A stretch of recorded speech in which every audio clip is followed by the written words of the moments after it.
तो आज हम नया टॉपिक शुरू करते हैं, समुच्चय का पूरक। तो देखो बेटा, समुच्चय का पूरक होता क्या है, इसको इंग्लिश में बोलेंगे हम कॉम्प्लीमेंट ऑफ ए सेट। इसको इंग्लिश में बोलेंगे हम कॉम्प्लीमेंट ऑफ सेट। तो देखो भाई, समुच्चय का पूरक होता क्या है। आप सब बच्चों ने यूनिवर्सल सेट तो पढ़ लिया भाई। मान लो एक यूनिवर्सल सेट है 1 2 3 डॉट डॉट डॉट 9 तक, ठीक है। और एक सेट आपका ए है आपका, सपोज करो 2 4 6, ओके। तो यहां हम निकालेंगे ए का पूरक। तो बेटा, ए के पूरक को सबसे बड़ी बात है ए डैश से लिखते हैं, सबसे पहली बात तो ये है। तो ए के पूरक को जब हमने ए डैश से लिखा, तो ए डैश होता क्या है, यूनिवर्सल में से आप ए निकाल दो, यानी यूनिवर्सल माइनस ए। भाई माइनस करना तुम लोगों को पिछली वीडियो मैंने सिखाया। तो बेटा यूनिवर्सल लिखो आप, यूनिवर्सल कितना, 1 2 3 9 तक लिखा हमने, माइनस ए में क्या था आपका 2 4 6। और बेटा आप लोगों ने माइनस करना बहुत अच्छे से सीखा है कि माइनस करने में क्या है, जो कॉमन आगे उन्हें छोड़ दो और बाकी इधर के बचे हुए पहले वाले के। तो यूनिवर्सल में क्या क्या बच गया, 2 4 6 को छोड़ दो बस, 1 3 5 7 8 और 9। ये आपका क्या होगा बेटा, पूरक सेट। तो पूरक सेट की थ्योरी भी आप लिखना चाहो तो क्या लिखोगे कि भाई किसी सेट का पूरक सेट, सबसे पहली बात तो ये है कि अगर ए से आप सेट को लिख रहे हो तो कैसे लिखोगे इसको, ए डैश से, ओके। और बेटा परिभाषा इसने किताब में भी दी है, तो आप किताब से भी लिख सकते हैं, कोई दिक्कत वाली बात नहीं है। मेन चीज है परिभाषा से ज्यादा तुम्हें पता होना चाहिए कि है क्या ये पूरक सेट है क्या। यूनिवर्सल में से निकाल दो आप, तो यूनिवर्सल में निकाल के जो बचा वो उस सेट का क्या होगा, पूरक सेट, ओके। यहाँ तक की बात क्लियर। उसके बाद आज का जो होमवर्क है थोड़ा वो मैं देता हूँ तुम्हें। उदाहरण 20 है आपका, उदाहरण 21 है आपका, उदाहरण 22 है आपका, ठीक है बेटा। अब मैं इसको वेन आरेख के माध्यम से सिखाऊंगा आपको कि होता क्या है। तो सबसे पहले यहाँ लिखेंगे हम वेन आरेख, यानी वेन डायग्राम के माध्यम से पूरक। तो बेटा ये आपने क्या बनाया, universal set, it is universal set. और ये हमने क्या बनाया, इसके अंदर ए एक सेट है। तो बेटा पूरक सेट कौन सा होगा आपके पास, यूनिवर्सल माइनस ए। तो यूनिवर्सल माइनस ए को आप लोग भली बात अच्छे से जानते हो कि अगर आप यूनिवर्सल में से ए घटा रहे हो, तो यानी कहने का मतलब यूनिवर्सल का वो पार्ट जो ए में नहीं है, भाई वही तो होगा पूरा का पूरा। तो ये आपका क्या कहलाएगा, पूरा का पूरा बाहर वाला पार्ट पूरा आप साइड ओवर। तो ये भाई ए को छोड़ के बाकी बचे हुए एलिमेंट वो सारे के सारे क्या कहलाएंगे, आपके पूरक सेट। अभी माइनस नहीं किया आपने, तो माइनस से आप लोग भली बात सीख गए होंगे कि है क्या यूनिवर्सल, सॉरी पूरक क्या है। तो यूनिवर्सल माइनस ए, तो यानी ए तो कॉमन हो गया आपका, तो कॉमन को हटा दिया, यूनिवर्सल यानी बचा हुआ यूनिवर्सल का पूरा पार्ट, ये क्या कहलाएगा आपका, ए डैश। तो इस पूरे को हम क्या बोलेंगे, ए डैश। और ए डैश है क्या आपके पास, यूनिवर्सल माइनस ए। बेटा इसको आप ऐसे लिखेंगे ए डैश, और यहां भी आप लिख सकते हो ए डैश। ये क्या है, A dash universal minus A. It's clear बात। तो बेटा अब मैं थोड़ा सा इसके कुछ नियम है वो मैं तुम्हें सिखाने जा रहा हूँ कि इसके नियम क्या है। और बेटा परिभाषा मैंने बताया किताब से, जो परिभाषा तुम्हें अच्छी लगे। जैसे इसने एक टिप्पणी में करके परिभाषा दे रखी 23 में, ये भी अच्छी है। यदि ए सार्वत्रिक समुच्चय यूनिवर्सल का एक उप समुच्चय है, तो इसका पूरक ए डैश भी यूनिवर्सल का एक उप समुच्चय होता है। भाई यूनिवर्सल के तो सारे ही उप समुच्चय हैं, उसमें तो कोई कहने वाली बात ही नहीं है। तो इसको भी आप नोट करके लिख सकते हैं। बाकी आप ऐसे ध्यान रखें बस, A dash equal to universal minus A. बेटा नया टॉपिक डालो आप, पूरक के गुणधर्म यानी प्रॉपर्टी। तो देखो प्रॉपर्टी क्या होती है, पूरक के गुणधर्म क्या होते हैं। बेटा इन गुणधर्मों को बहुत अच्छे से याद रखना तुम लोग, नहीं तो दिक्कत आएगी तुम्हें।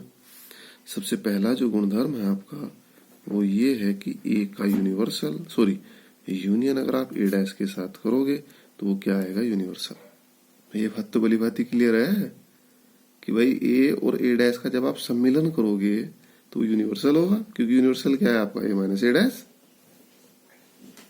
तो उसके बाद आप लिखेंगे यहाँ सी, इसी का सेकंड पार्ट। ये पहले का फर्स्ट पार्ट होगा और सेकंड पार्ट। अगर बेटा आप ए का इंटरसेक्शन ए डैश के साथ करोगे तो ये कितना आएगा आपका 5, क्योंकि ए और ए डैश में कोई एलिमेंट मैच नहीं होगा, चाहे आप देख लो क्वेश्चन को करके। उसके बाद हम करते हैं थर्ड पार्ट, सॉरी नियम नंबर 2। तो नियम नंबर 2 को डी मॉर्गन नियम के नाम से जानते हैं। ये है क्या वो भी मैं तुम्हें बताऊंगा। इसको हम किस नाम से जानते हैं? De Morgan. तो देखो इसका फर्स्ट पार्ट ये है इसका कि अगर आप ए यूनियन बी पूरे का होल डैश करते हो तो ए डैश इंटरसेक्शन बी डैश। तो इसको आप ऐसे लिखेंगे, ए यूनियन बी पूरे का होल डैश अगर है तो उसको आप लिखेंगे ए डैश इंटरसेक्शन बी डैश। उसके बाद सेकंड, ए इंटरसेक्शन बी पूरे का होल डैश बराबर ए डैश यूनियन बी डैश, ए डैश यूनियन बी डैश। तो बेटा इसको हम किस नियम से जानते हैं? De Morgan law. तो डी मॉर्गन लॉ के नाम से ये फेमस है, इसको आप याद रखें, आगे भी कहीं ना कहीं यूज हो जाता है। उसके बाद आता है द्विपूरक नियम।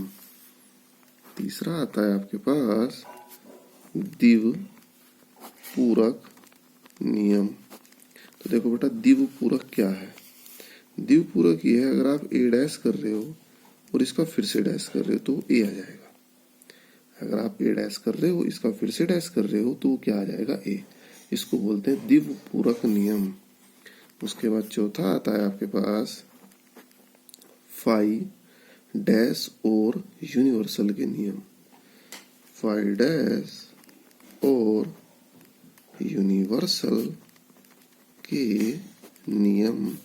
तो देखो बेटा फाई डैश और यूनिवर्सल के नियम, यानी फाई का अगर आप डैश करोगे तो यूनिवर्सल आएगा, और बेटा यूनिवर्सल का अगर आप डैश करोगे तो क्या आएगा? फाई आएगा। चाहे आप करके देख लें, इनको आप क्वेश्चन में करके देख लें, कोई दिक्कत नहीं है। फाई का डैश करेंगे तो यूनिवर्सल आएगा, यूनिवर्सल का डैश करेंगे तो फाई आएगा। तो बेटा इन नियमों को आप लोगों को अच्छे से याद रखना है ताकि ये क्वेश्चन हो सके। तो मैं कोशिश करता हूँ एक आध क्वेश्चन का तुम्हें एक आध पार्ट बता दूं ताकि 1.5 एक्सरसाइज को आप लोग भली बात याद कर सको।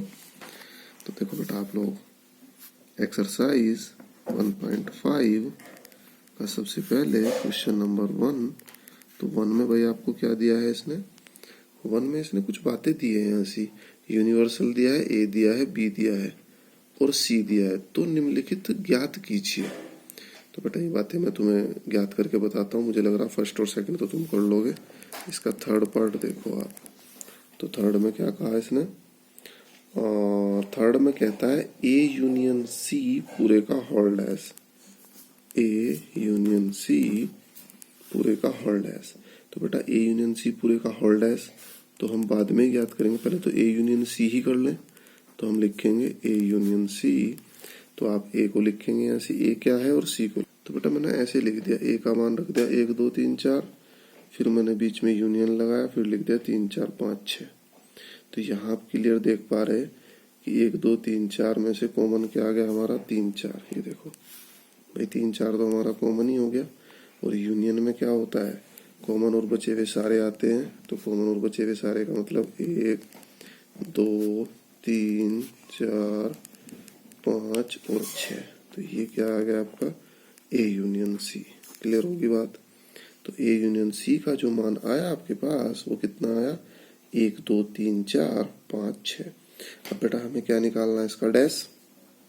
तो आप लिखेंगे ए यूनियन सी का होल डैश। तो जिसका भी डैश निकालना हो उसको क्या कर देते हैं? यूनिवर्सल में से घटा देते हैं ए यूनियन सी। तो बेटा यूनिवर्सल कितना है आपका? यूनिवर्सल तो मुझे लग रहा 1 से लेके 9 तक है, और इसमें से आपने घटा दिया ए यूनियन सी। तो भाई ए यूनियन सी है 1 से लेके 6 तक। 1 2 3 4 5 और 6। तो कितना बच गया है हमारे पास? 7 8 और 9। भाई घटाना तो सभी को आता है। भाई घटाने का तो सीधा तात्पर्य क्या है? जो कॉमन है उनको आप छोड़ दो, जो मैच हो रहे इधर, और बाकी को आप लिख दें ऐसी। तो 7 8 9। तो ये हमारा क्या कहलाएगा? ए यूनियन सी का होल डैश। तो बेटा मुझे उम्मीद है कि बात तुम्हारे क्लियर हुई होगी। तो आज मैं उम्मीद करूंगा कि तुम लोग इस एक्सरसाइज को ट्राई करेंगे। ज़्यादा क्वेश्चन नहीं है इसमें, 7 ही क्वेश्चन है। तो आप 7 के 7 पे प्रयास करेंगे। जो नहीं होगा मेरे से पूछोगे। बेटा पूरी कोशिश करनी है, फिर भी कुछ गलत हो, कुछ समझ में ना हो, मेरे से पूछो, बिना किसी दुविधा के, बिना किसी चिंता के।